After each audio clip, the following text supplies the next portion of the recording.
To be honest, after uploading 2 videos on Carrie Minati's YouTube versus TikTok drama and how it affected the whole LGBTQI community, I wasn't really planning on making another video on that topic, but then after going through all of the comments in my previous 2 videos, which if you want to watch, you can click on the link in the cards, but I would suggest you watch those videos after completing this video. You guys had some questions, so in this video I will be addressing those questions. Make sure you watch this video till end because I hope you will get some of your answers. So one of the common questions that I saw was that there was homophobia even before Carrie Minati's video in the society, in the film industry. Why did we not step up at that time and took a stand against homophobia or queerphobia in the movies, in the cinema or Bollywood? But let's imagine even if somebody took a stand at that time against a certain film which was homophobic or transphobic, people like them can come up with this argument saying there were already movies which were homophobic before this particular movie, so why did you not take a stand against those movies? Let's just say we are protesting against crime against women or misogyny. In that case, this argument would sound like, why did you not step up when there was inequality in the past already, when there was sexism and misogyny already happening in the society? This argument is totally baseless because it basically put the blame on others instead of taking responsibility for what you have done. No matter whatever happened in those Bollywood movies or in the cinema in the past, that does not absolve the creators in the current situation who are creating such homophobic content. This is not an excuse. This is not even a valid argument. So yeah, moving on. And also people blaming TikTok. This isn't about TikTok. This isn't about YouTube versus TikTok. Okay, TikTok can be homophobic too. TikTok can have homophobic content too. But that clearly doesn't absolve Carrie Minati of saying those homophobic things in his video, does it? So if you see a TikTok video which is homophobic or queerphobic, go ahead and report that. Send it to me. I will also report that. You cannot use that to justify what Carrie Minati did. What Carrie Minati did is wrong, is homophobic. It has implications on queer people's lives. There is this show in Indian television, Comedy Circus. क्या बात है, देख लो इसे पीछे से दिखा. Oh God! My God! ये देखो भाई, आगे से करीना कपूर और पीछे से अनिल कपूर.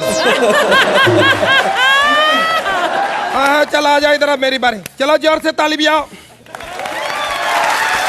देखा सोहेल जी, छक्कों में कितनी ताकत है. आते ही अपने जैसे बना दिया सबको. और सोहेल, कैसे हैं आप? आज मैं इतनी इज्जत की, मैं तो छक्का बना. कैसा है रे तू? ए, चल इधर आ जा. जैसा भी हो हमसे तो अच्छा ही होगा. हाँ हाय, आज तो बहुत मजा आया. ऑडियंस कितनी अच्छी है. कोई लिखना पढ़ना आता है कि नहीं आपको?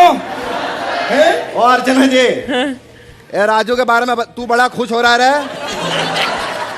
तू फेमस है इसलिए तेरे को राजू राजू नहीं कह रहा. That was horrible. Just because there was already homophobic content and nobody took a stand against this, you cannot come to the people who are taking a stand against the homophobic content right now. It doesn't work like that. One more common theme that I'm seeing in the comments is that deleting his video was not a right thing to do.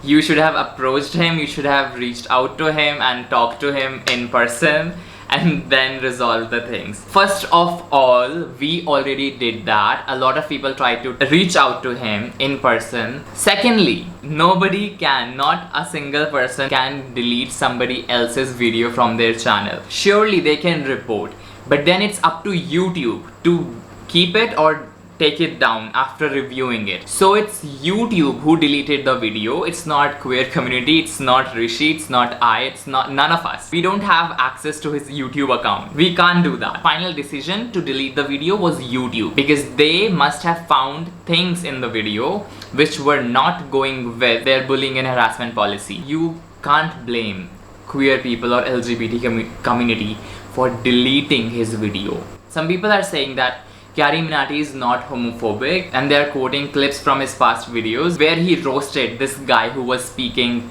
in favor of section 377. So people are sharing links in the comments and saying he's not homophobic because he supported the queer community in the past. Let's just say he supported queer community and he doesn't have any issues with it. He's not homophobic. Still, the content that he put out, the words that he said were derogatory and have been used over the decades to dehumanize and degrade queer people. Just because he said some positive things about the queer community in the past, that does not give him the right to use homophobic slurs in his video. That it doesn't balance out. It's not a plus minus thing. If you are using homophobic slurs, you will be called out. That is homophobia. That is not acceptable. No matter if you have supported the queer community in the past or not. And nobody is saying he is homophobic. We are saying that the content that he put out had homophobic things, had words that were homophobic. And those words, that content have an impact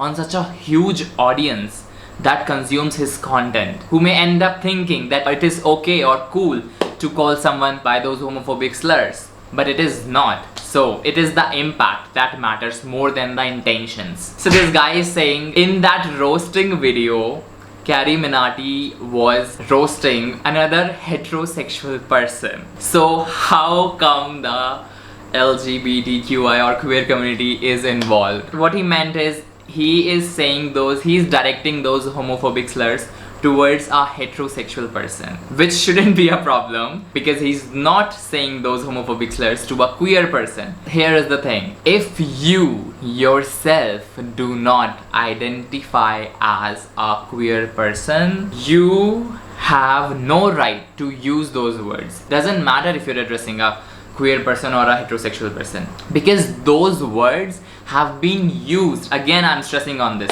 because those words have been used in the past to degrade and dehumanize queer people, and those words are still used to make fun of queer people. So even if you are saying those words to a heterosexual person, that is still not okay. Basically, you are using those words as an insult. Those words represent someone's identity. Like calling someone gay as an insult is not cool, because there are people who are gay. It's just like the N word. So until and unless you are black, you cannot use the N word to address even a white person. It is still a derogatory term, and you can't go around using normalizing derogatory terms to address people like that. A ton of people who are getting influenced by him are going to use these words in their daily lives, and you don't know who is a queer person around you, so you won't even realize how are you affecting them.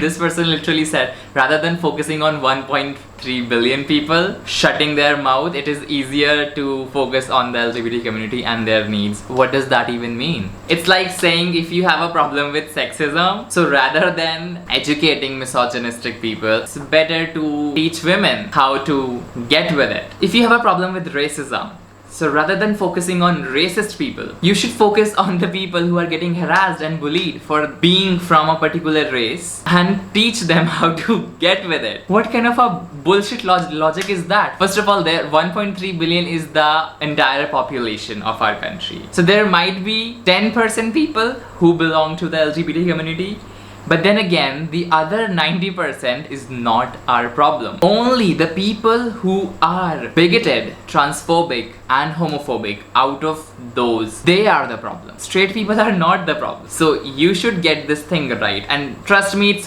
way less than 1.3 billion people. It may seem like they are a lot because they are so loud. They're a dying breed, to be honest. Another frequent comment that I'm seeing is, he is not homophobic, he did not have those intentions, and even Carrie Minati made a video about it, which was, oh my god, which was a total sham, because instead of apologizing or even addressing the issue, all he did was talked about himself and how he felt after his video was deleted. Oh my god.